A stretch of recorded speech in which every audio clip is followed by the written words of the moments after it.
Hello students, how are you? I hope you are fine at your home. Students, we are doing chapter number 1 of history. Name of the chapter is what, where, how and when. कि हमने history में भी पढ़ा है कि what क्या हुआ था, where कहाँ हुआ था, how कैसे हुआ था, when means कब हुआ था. ये हमारा हिस्ट्री का फर्स्ट चैप्टर चल रहा है अभी. और हमने इससे पहले पढ़ा था कि हिस्ट्री क्या है, जो बीत चुका है वो हिस्ट्री है, इतिहास है.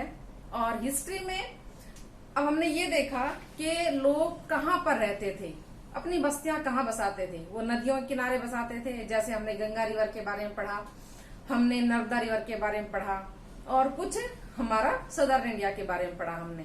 फिर वो क्या खाते थे, जैसे शिकार करते थे, वनों से फल फ्रूट इकट्ठा करते थे, ये अपनी आजीविका के लिए वो करते थे. फिर हमने ये पढ़ा कि पुराने समय में भी चाहे कितने ही ऊंचे ऊंचे पहाड़ हो, माउंटेन्स हो, रिवर्स हो, फिर भी लोग उनको पार करके दूसरी जगह जाते थे, वहां पर अपना व्यापार करते थे, दूसरी जगह जाकर अपने व्यूज एक्सचेंज करते थे, उनके विचार अपनाते थे, अपने बताते थे. प्राचीन समय में भी लोग अपना मूवमेंट नहीं रोकते थे, करते थे. आज हम पढ़ेंगे कि क्या हमें ये पता चलता है कि हमारे पुरातत्ववेता ये बताएंगे हमें क्या कि उनके कपड़ों के बारे में. अब देखिए, हिस्टोरियंस दैट इज स्कॉलर्स, ये है बेटा page number 6 second paragraph. Historians that is scholars who study the past, जो हमारे इतिहासकार हैं, जो हमारे विद्वान लोग हैं, जो पास्ट को पढ़ते हैं, जो उनकी स्टडी करते हैं. Often use the word source to refer to the information found from manuscript, inscriptions and archaeology. हमारे ये हिस्टोरियंस, इतिहासकार, हमारे पुरातत्ववेता एक वर्ड यूज करते हैं जिसको बोलते हैं सोर्स, स्रोत. मीन्स जिससे इनको इंफॉर्मेशन मिलती है, और वो उनको इंफॉर्मेशन में सूचना कहाँ से मिलती है. मैन्युस्क्रिप्ट, जो हाथ से लिखी हुई पुस्तकें थी, जो ताड़ के पत्तों पर लिखी जाती थी. मैन्युस्क्रिप्ट मीन्स पांडुलिपि. इंस्क्रिप्शंस, अभिलेख, जो पत्थरों पर खोदे जाते थे. एंड आर्कियोलॉजी, और पुरातत्व से मतलब जो दबी हुई चीजें मिलती हैं उनसे. ये सारे सोर्स जो है हमें इंफॉर्मेशन देते हैं, सूचना देते हैं. One sources are found, learning about the past becomes an adventure. अगर एक बार स्रोत का पता चल जाता है कि ये घड़ा या हमें जो पोर्ट मिला था वो इतने सालों पुराना है, उसमें उस समय ये वो लोग रहा करते थे, वहां इस एरिया में ये लोग रहते थे, तो इस तरह की बातें जब पता चलती हैं तो हमारा जो सीखना है, हमारा जो खोज करना है, लर्निंग जो है पास्ट के बारे में, वो बहुत एडवेंचरस मीन्स रोचक हो जाती है.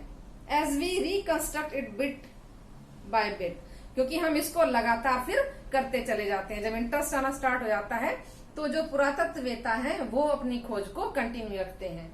So historians and archaeologists are like detectives who use all these sources like clues to find out about our past. तो हमारे इतिहासकार जो हैं और जो हमारे पुरातत्ववेता हैं वो एक जासूस का काम करते हैं, जो सारे स्रोत के जो हमें सुराग मिलते हैं उनसे पास्ट के बारे में जानते हैं और अपनी खोज को करते हैं कि पास्ट में लोग कैसे बर्तनों का यूज करते थे, कैसे आभूषण पहनते थे, और कैसे व्यापार करते थे, एक से दूसरी जगह मूवमेंट करते थे. Next point is one past और मैनी, के पास्ट एक है या अनेक. हमें ये देखना है कि पास्ट एक ही है या इसके कुछ और पार्ट्स भी हैं. Did you notice the title of this book, क्या आपने इस बुक का जो टाइटल है आर पास्ट, देखिए इसका हमारी बुक का टाइटल है आर पास्ट, और क्या आपने इसको नोटिस किया, हमारा अतीत. We have use the word past, as हमने यूज किया प्लूरल में, in plural to draw attention to the fact that the past was different from different groups of people. हमने ये जो पास्ट को हमने प्लूरल में यूज किया, इसका मतलब है कि जैसे आज भी डिफरेंट टाइप के लोग हैं, उस समय भी डिफरेंट टाइप के लोग रहते थे और उनका डिफरेंट पास्ट था, इसलिए हमने पास्ट को प्लूरल में यूज किया है. और जब डिफरेंट लोग उस पास्ट की जानकारी लेते हैं, उसकी खोज करते हैं, तो सबके अपने अपने विचार हो जाते हैं, सबके भिन्न भिन्न मत हो जाते हैं कि नहीं ये चीज ऐसे मिली, ये इस तरह से हुआ, तो इसको हम डिफरेंट पास्ट में लेंगे. For example, the lives of herders और farmers were different from those of kings and queens. Example के लिए देखिए, जो किसान थे और जो चरवाहे थे, उनका जीवन राजा और रानियों से डिफरेंट था। The lives of merchants were different from those of craft persons. व्यापारियों का जीवन जो शिल्पकार थे उनसे अलग तरह का था। और इसी तरह और दूसरे लोग भी थे कि जिनका जीवन जीने का तरीका सबका अलग अलग था। Also as is true even today, जैसा कि आज भी ये सच है कि people follow different practices and customs in different parts of the country. लोग आज भी हमारे देश में जो डिफरेंट धर्म के लोग हैं, अलग अलग मतों के लोग हैं, वो अलग अलग अपने रीति रिवाज अपनाते हैं, अलग अलग उनका व्यवहार होता है, अलग अलग उनके धर्म होते हैं। जैसे आज है, पहले भी वैसे ही हुआ करता था। For example, today most people living in the Andaman islands. Example के लिए देखिए, आज बहुत सारे जो लोग अंडमान निकोबार जो आइलैंड है हमारा, जो यहाँ पर है, इस चैप्टर में हमने पढ़ा था। देखिए, अंडमान निकोबार आइलैंड यहाँ पर है, बे ऑफ बंगाल के नीचे। यहाँ पर जो लोग रहते हैं, islands get their own food by fishing, hunting and collecting forest produce. आज भी वो लोग अपनी आजीविका या अपना भोजन मछली पकड़कर और शिकार करके और वनों से जो प्रोड्यूस फल फूल उनको मिलता है, उनको लेकर अपना जीवन चलाते हैं। बाय कॉन्ट्रास्ट, इसके विपरीत, most people living in cities depend on others for supplies of food. जो बड़े बड़े सिटीज हैं, वहां पर अपने भोजन की सप्लाई के लिए लोग दूसरे लोगों पर निर्भर हैं, डिपेंड हैं। Differences such as these existed in the past as well. इसी तरह से जो डिफरेंसेस आज है, वही डिफरेंसेस, वही अंतर पास्ट में भी थे। अलग अलग धर्मों के लोग थे, अलग अलग मतों को मानने वाले थे, सबके रीति रिवाज अलग थे, सबकी आजीविका कमाने का अलग तरीका था। कोई फिशिंग करता था, कोई हंटिंग करता था, कोई वनों से अपना खाने का सामान इकट्ठा करता था। तो इस तरह से पास्ट में भी सबकी अलग अलग जीने का तरीका था। Besides there is another kind of difference. इसके अतिरिक्त एक और दूसरा डिफरेंस था। We know a great deal about kings and the battles. हम जानते हैं कि राजा जो है लड़ाइयां लड़ते थे। दे फोर्ट, वे लड़ते थे लड़ाइयां, क्योंकि because they kept records of their victories. और जब वो लड़ाइयां लड़ते थे या जो भी उनकी युद्ध होते थे एक दूसरे के अपने राज्य का विस्तार करने के लिए, उसका वो लेखा जोखा रखते थे और उस अपना हिसाब को वो अपने शिलालेखों पर, अभिलेखों पर जो है खुदवाते थे कि हमने यहाँ पर ये बैटल, हमने ये युद्ध जीता और हमारा विस्तार इतना हो गया। Generally ordinary people such as hunters, fishing folk, gatherers, farmers और herders did not keep records of what they did. अक्सर जो सामान्य लोग जो होते थे, जैसे कि शिकारी और जो मछुआरे थे, जो भोजन इकट्ठा करने वाले थे, किसान थे और पशुपालक थे, ये कोई भी अपना रिकॉर्ड नहीं रखते थे कि उन्होंने क्या किया, क्योंकि वो सामान्य लोग थे, वो अपना जीवन जीते थे। लेकिन जो राजा थे, जिन्होंने दूसरे देशों पे आक्रमण करके अपना राज्य का विस्तार किया, वो लोग अपना रिकॉर्ड रखते थे। While archaeology helps us to find out about their lives, there is much that remains unknown. While archaeology, ये जो हमारा पुरातत्व विज्ञान है, ये हमें बहुत सारे लोगों के जीवन के बारे में जानकारी देता है। और अभी तो बहुत सारी जानकारियां ऐसी हैं जो हमें नहीं मिली हैं, अभी उनको जानना बाकी है।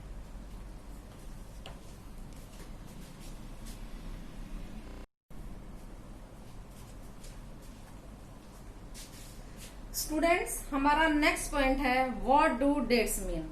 डेट का मीनिंग क्या होता है?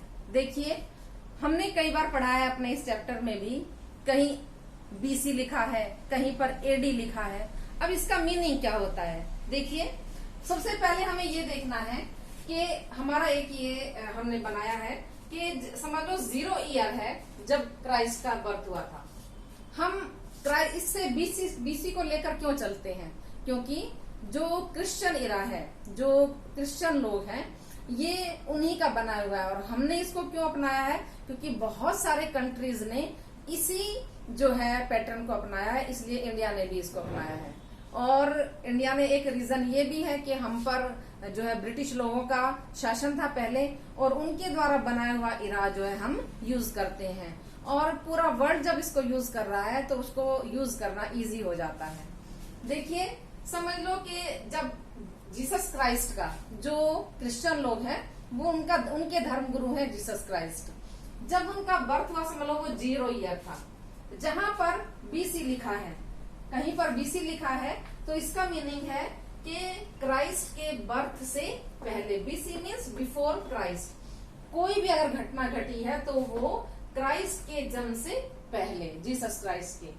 और कहीं पर एडी लिखा होता है, इसका मीनिंग है एनो डोमिनी। ये एक लैटिन वर्ड है जिसका मीनिंग है from the birth year of Christ, के जब क्राइस्ट का बर्थ हुआ था तब से लेकर आज तक जितने साल हो गए हैं।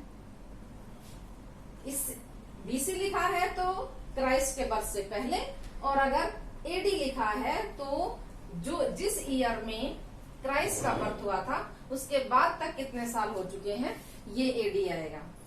कई बार हम ये भी देखते हैं, इसको 2 तरीके से लिखते हैं। आजकल बीसीई भी लिखा जाता है, आजकल सिंपल में सीई भी लिखा जाता है, जो है कॉमन इरा। कॉमन इरा का मीनिंग है वही कि from the birth year of Christ, जो क्राइस्ट का बर्थ ईयर है वहां से और अब तक कॉमन इरा।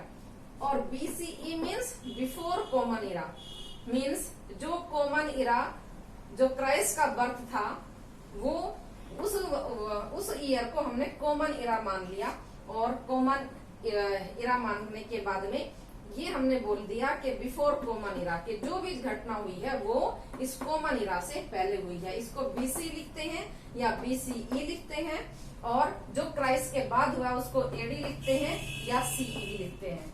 जैसे हमारा ईयर है 2020 चल रहा है, जो ये अब ये कब से चल रहा है, मीन्स जब क्राइस्ट का बर्थ हुआ था उसके बाद से अब तक, यानी कि क्राइस्ट के बर्थ को 2020 ईयर्स हो चुके हैं, और ये 20th ईयर चल रहा है।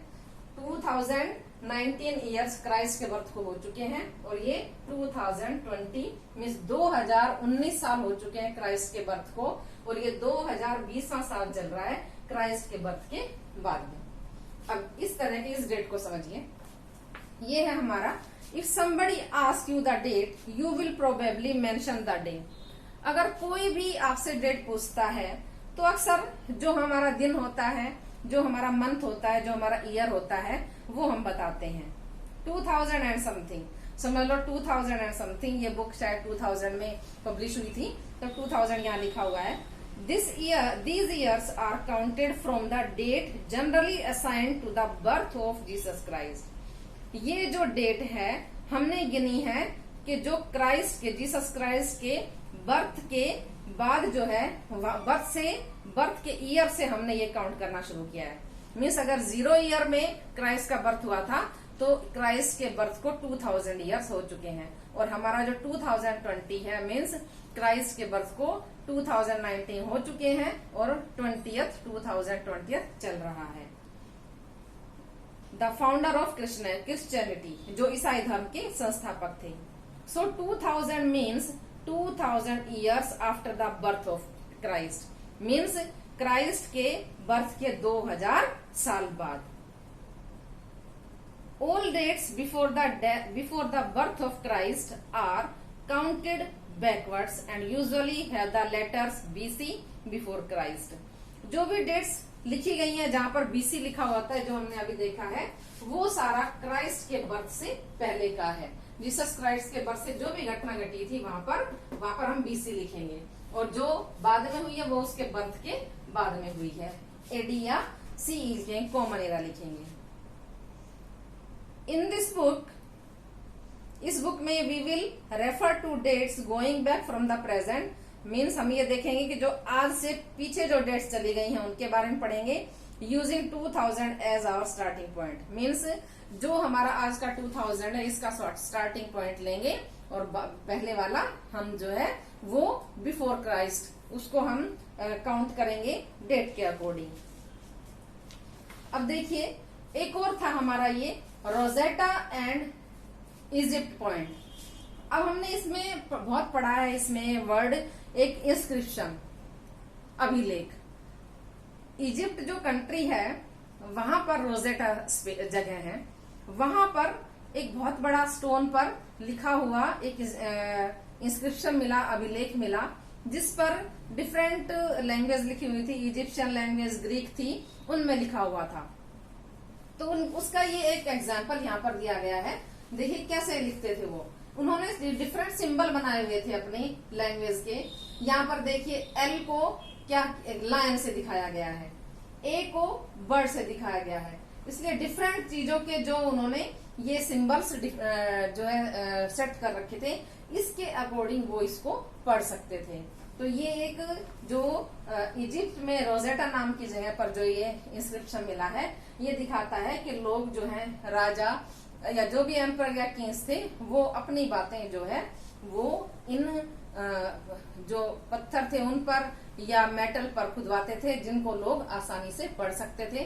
क्योंकि उस टाइम पहले तो इस तरह का रेडियो नहीं था, टेलीविजन नहीं था कि भाई एक जो है स्पीच दिया राजा ने और वो सभी लोगों तक पहुंच गया, ऐसा नहीं था। क्योंकि इसीलिए अगर राजा को अपनी कोई बातें कहनी होती थी, अपना कोई मैसेज प्रजा को देना होता था, इस तरह से पत्थरों पर खुदवाया जाता था और जो मेटल्स होती थी उन पर खुदवाया जाता था, ताकि लोग जो है आते जाते हुए उनको पढ़ सके, राजा के आदेश को पढ़ सकें, या राजा ने कोई भी डिसीजन लिया उसको पढ़ सकें, ताकि वो सारी बातें जो हैं राज्य की सभी लोगों तक पहुंच जाए। स्टूडेंट्स, हमारा ये चैप्टर अब फिनिश हो गया है, जो हमने पास्ट के बारे में पढ़ा था। और आई थिंक आपको ये चैप्टर बहुत अच्छे से समझ आया है। और अगर फिर भी समझ नहीं आया तो यू कैन कॉल मी और यू कैन आस्क मी। अब और इसको एडी और ये बीसी को समझने की कोशिश कीजिएगा, क्योंकि इसको मैंने आपको बहुत क्लियरली समझा दिया है, और आप ध्यान से देखिएगा इसको। और जो भी हम क्वेश्चन आंसर्स करेंगे वो बहुत नीट एंड क्लीन हैंडराइटिंग में आपको करना है, और साथ में लर्निंग वर्क भी अपना कंटिन्यू रखना है। Thank you and have a nice day.